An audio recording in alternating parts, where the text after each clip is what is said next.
ஜனாதிபதி தேர்தலில் வேட்பாளராக தமிழ் பொது வேட்பாளராக களமிறக்கப்பட்டுள்ள திருவாளர் அரியநேத்திரனை ஆதரித்து நாங்கள் பரப்புரை பயணங்களில் ஈடுபட்டிருக்கின்றோம். பொலிகண்டியில் இருந்து பொத்துவில் வரைக்கும் திட்டமிடப்பட்டுள்ள இந்த பரப்புரை பயணத்தில் நாங்கள் ஆங்காங்கே சிறு கூட்டங்களையும் பாரிய கூட்டங்களையும் ஏற்பாடு செய்து வருகின்றோம்.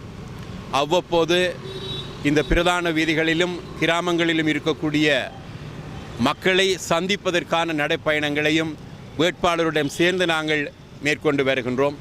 நமக்கு நாம் தான் துணை என்கின்ற அடிப்படையில், நமக்கான பிரச்சாரம் நாம் தான் என்கின்ற அடிப்படையிலும் நாங்கள் நமக்கு நாமே என்று சொல்லி பெயரிட்ட இந்த பரப்புரை பயணத்தை மேற்கொண்டு வருகின்றோம். உண்மையில் யுத்தத்திற்கு பிறகு நாங்கள் ஜனாதிபதி தேர்தல்களில் எங்களுடைய பொன்னான வாக்குகளை மண்ணாக்கி விட்டோம், தவறளித்திருக்கின்றோம்.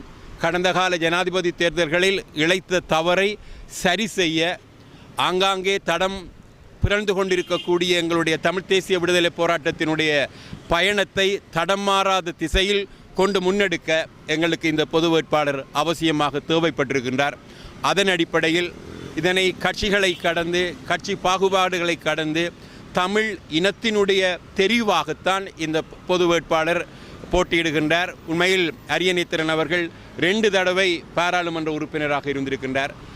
அப்பொழுது அவருக்கு கிடைத்த கௌரவத்தை விட நிச்சயமாக தமிழ் தேசிய விடுதலை போராட்ட வரலாற்றில் ஒரு பொது வேட்பாளராக போட்டியிட்டார் என்கின்ற கௌரவம் மிக பெரிதாக இருக்கும்.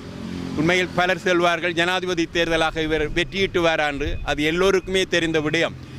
அதாவது எண்ணிக்கையில் சிறுபான்மையினராக இலங்கையில் இருக்கக்கூடிய ஒருவர் ஜனாதிபதியாக வர முடியாது என்கின்றது யாவருக்கும் தெரிந்த ஒரு விடயம். ஆனால் நிச்சயமாக எங்களுடைய கோரிக்கைகளின் அடிப்படையிலும் எங்களுடைய தேசிய விடுதலை போராட்டத்தினுடைய செயல் திசையை நெறிப்படுத்துவதிலும் நாங்கள் ஒன்றுபட்டு நிற்கின்றோம் என்கின்ற செய்தியை உலகுக்கு சொல்வதிலும் அரியநேந்திரன் அவர்கள் வெற்றி பெறுவார். நிச்சயமாக பொது வேட்பாளரும் வெற்றி பெறுவார். இந்த இடத்தில் நான் ஒன்றை குறிப்பிட விரும்புகின்றேன். 39 ஜனாதிபதி வேட்பாளர்கள் போட்டியிடுகின்றார்கள். அதில் ஒருவர் ஏற்கனவே மரணமடைந்து விட்டார் என்கின்ற செய்தி வந்திருக்கின்றது.